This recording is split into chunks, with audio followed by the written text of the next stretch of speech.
মা হওয়ার জার্নিটা যত না কষ্টের তার চাইতে দ্বিগুণ সুখের।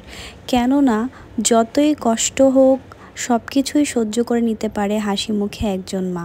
আসসালামু আলাইকুম এভরিওয়ান, আশা করি সবাই ভালো আছেন। আলহামদুলিল্লাহ, আপনাদের দোয়ায় আমি এখন একটু সুস্থ আছি।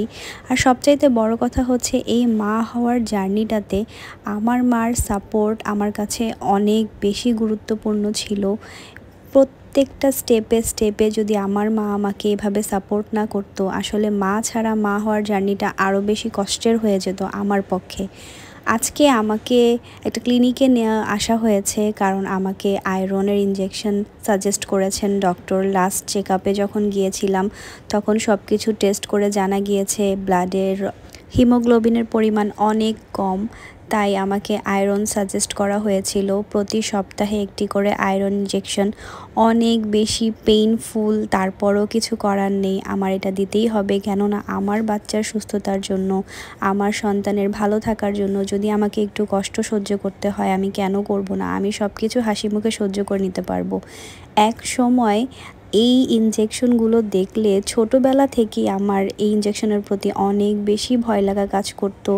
নর্মালি আমি কোনো জ্বর হলে বা কোনো কিছু কেটে গেলে যদি আমাকে টিটিনাস দেওয়া হতো, সেই ক্ষেত্রেও আমি অনেক বেশি ভয় পেতাম, অনেক কান্নাকাটি করতাম একটা সময়।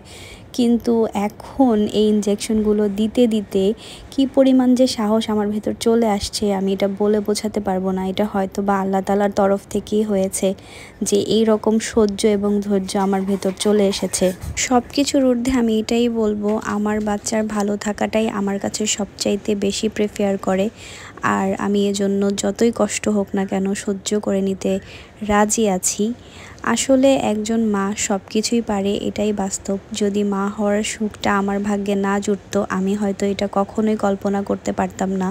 ছোটবেলা থেকে এ পর্যন্ত অনেকবার মার মুখে শুনেছি, যখন নিজে মা হবি তখন বুঝতে পারবি যে কেমন লাগে, কত কষ্ট বা কত কিছু সহ্য করেছি।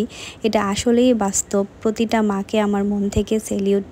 এই পরিমাণ কষ্ট সবাই সহ্য করে আসছে, হয়তো কারো কম কারো বেশি। তবে যতই কষ্ট হোক না কেন, এই কষ্টের মধ্যেও যে একটি শান্তি লুকিয়ে আছে, এই শান্তিটি আসলে ভাষায় প্রকাশ করার মতো না।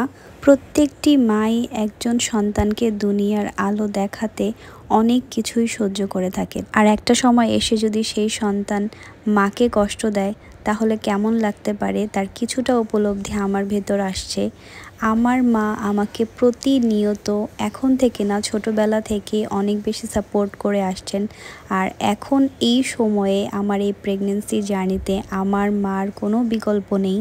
উনি আমার পাশে না থাকলে আমি একা একা কী করতাম আমি জানি না। এগুলো আমি ভাবতে গেলেও আমার গায়ের লোম দাঁড়িয়ে যায়। আমি আমার মাকে অনেক বেশি ভালোবাসি, অনেক বেশি ভালো রাখতে চাই। আর যেসব মায়েরা দুনিয়ার মায়া ত্যাগ করেছেন, আল্লাহ তাআলা সকল মাকে যেন জান্নাতুল ফেরদৌস দান করেন এবং দুনিয়াতে যারা বেঁচে আছেন সকল মাকে নেক হায়াত দান করেন। আমি আল্লাহ তাআলার কাছে এই দোয়া করি। এখন আমার 3rd ট্রাইমেস্টার চলছে। আর লাস্টবার যখন আমি চেক আপে যাই, আমাকে সিভিএস, রাইট নাও আমার প্রেগনেন্সির 3rd ট্রাইমেস্টার চলছে। লাস্ট টাইম যখন আমি ডক্টরের চেক আপে গিয়েছিলাম, তখন আমার হিমোগ্লোবিনের পরিমাণ শো করেছে সিভিএস টেস্টে 11.5। আমার যেখানে দরকার সেখানে আমার এসেছিল অনলি 7। তো সেটা নিয়ে ডক্টর অনেক বেশি চিন্তিত হয়ে যান। তো এই জন্যই আমাকে এই আয়রন সাজেস্ট করেছেন।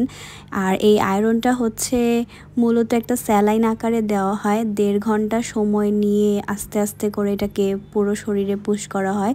আয়রনের ঔষধ অনেক দেওয়া হয়েছে, তার পাশাপাশি হচ্ছে আমাকে এই আয়রনের স্যালাইনটাও সাজেস্ট করা হয়, যেহেতু অনেক পরিমাণ কম ছিল হিমোগ্লোবিন।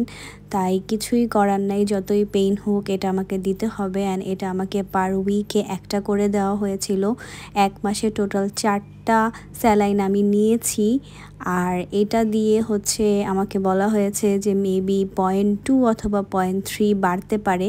আর যদি এটা দিয়েও কাজ না হয়, দেন হয়তো বা আমাকে ব্লাড ভরতেও সাজেস্ট করতে পারেন ডক্টর। তবে দোয়া করি যাতে এই স্যালাইন দিয়েই আমার পয়েন্টটা কমপ্লিট হয়ে যায়, আবার যাতে ব্লাড না ভরতে হয় এক্সট্রা করে, কারণ অনেক বেশি পেইনফুল এই বিষয়টা। এক কাত হয়ে অনেকক্ষণ শুয়ে থাকতে, শরীর এক পাশ একেবারে অবশের মতো হয়ে যায়, এরকম পেইন করে মাঝে মাঝে।